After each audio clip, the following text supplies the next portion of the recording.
am not a creature from another planet. I am a Jerusalemite. I have a few things to get off my chest. Because I am not a diplomat, I do not have to mince words. I do not have to please you. I owe you nothing. You did not build this city. You did not live in it. You did not defend it when they came to destroy it. And we will be damned if we will let you take it away. There was a Jerusalem before there was a New York. When Berlin, Moscow, London, and Paris were forest and swamp, there was a thriving Jewish community here. It gave something to the world. A humane, moral code. Here the prophets walked, their words flashing like forked lightning. Here are people who wanted nothing more than to be left alone, fought and died on the battlements, and when finally led away into captivity, swore that before they forgot Jerusalem, they would see their tongues cleave to their palates, their right arms wither. For 2 pain-filled millennia, we pray daily to return to this city. On every Yom Kippur and Passover, we fervently voice the hope that next year would find us in Jerusalem. Your inquisitions, pogroms, expulsions, the ghettos into which you jammed us, your forced baptisms, your genteel anti-Semitism, and the final unspeakable horror, the Holocaust, and worse, your terrifying disinterest in it. All these have not broken us. Do you think that you can break us now?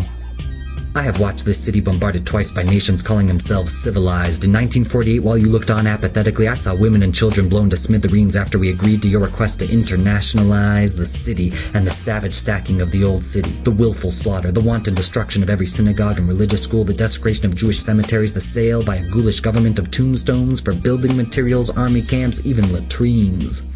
And you never said a word. You never breathed the slightest protest when the Jordanians shut off the holiest of our places, the Western Wall. Not a murmur came from you whenever the legionnaires opened fire upon our citizens from behind the walls. And 20 years later, when the Arabs unleashed a savage, unprovoked bombardment of the Holy City again, did any of you do anything? The only time you came to life was when the city was at last reunited. Then you wrung your hands and spoke loftily of justice and the need for turning the other cheek.